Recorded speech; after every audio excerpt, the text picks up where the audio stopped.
Friends, तर आज आपण फिश करी पाहणार आहोत। तर आजपर्यंत मी कधीच फिशची एकही डिश रेसिपी अपलोड केली नाही। तर आज आपण फिश करी करणार आहोत, तीही माझ्या आईच्या पद्धतीने। मी मूळची नदी किनारची आहे, पण माझा आणि फिशचा फारसा काही संबंध येत नाही। सो इथं फिश स्वच्छ करून आणलेत, पण मध्ये ते स्क्रीनवर दिसतंय तुम्हाला ते काळं जे असतं ते पूर्ण स्वच्छ करून काढायचं, धुवायचं, नाहीतर आपला मासा जो आहे तो कडू होण्याची शक्यता असते। त्यानंतर अगदी सिंपल रेसिपी आहे, फार कमी मसाल्यामध्ये आपण ही करी बनवणार आहोत। तर इथे मी खोबरं घेतलंय। तर ही करी आहे ती मी 4 लोकांसाठी बनवते।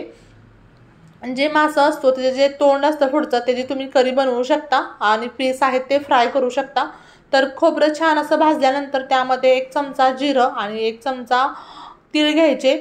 तर तीळ कसं अगदी ऑप्शनल आहे, मला नॉनव्हेजचा कोणताही पदार्थ असू देत मी शक्यतो तीळ वापरते। तीळमुळे काय होतं, आपल्या एकतर भाजीला दाटसरपणा येतो, आणि फिश मध्ये दाटसरपणा येण्यासारखं काहीच नसतं, त्यामुळे मी यामध्ये तिळाचा वापर केलेला आहे। तुम्ही नाही केला तर चालेल। आता ते वाटण मी मिक्सरमध्ये बारीक करून घेतलं। त्यानंतर आता त्याच भांड्यामध्ये आपण लसूण, अद्रक आणि कोथिंबीर घालायची आणि छान अशी स्मूथ ह्याची पेस्ट तयार करून घ्यायची। तर खूप साऱ्या फिशच्या करीच्या रेसिपी आहेत, पण ही अगदी पारंपरिक पद्धतीने माझी आई जशी बनवते तशी मी बनवत आहे। त्यानंतर आपण कढई गरम करायला ठेवायची। कढई गरम झाली की जे आपण वाटण बनवलंय, तर वाटण बनवत असताना सुद्धा खूप स्मूथ नाही बनवायचं, थोडंसं रवाळ त्याचं स्ट्रक्चर हवंय आपल्याला। आता हा मसाला आपण छान असा परतून घ्यायचा। तर तेल आपल्या आवडीनुसार आपण कमी किंवा जास्त घालायचं आहे। जास्त तुम्हाला कट हवा असेल, चमचमीत हवा असेल तर तेलाचं प्रमाण जास्त ठेवायचं आहे। आता आपला हा मसाला भाजत आलेला आहे। त्या मिक्सरच्या भांड्यामध्येच मी थोडंसं पाणी घालून आणखी त्या मसाल्यामध्ये घातले, जेणेकरून तेलाचा वापर कमी होईल। आता आपण यामध्ये कांदा लसूण मसाला म्हणजे जो घरी आपला असतो तो घालायचा। त्यानंतर सर्व व्यवस्थित आपण मिक्स करून घ्यायचं।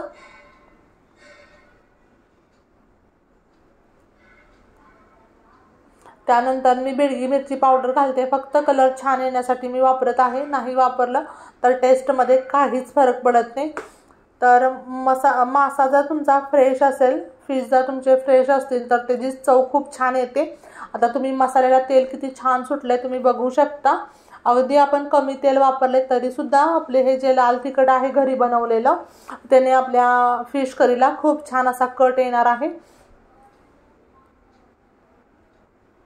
आता मी अगदी अर्धा चमचा, तुम्हाला स्क्रीनवर किती दिसते मला माहित नाही, पण दूध प्यायचा जो छोटा मुलांना आपण दूध पास जो चमचा असतो तो अगदी अर्धा चमचा मी बेसन पीठ घातले।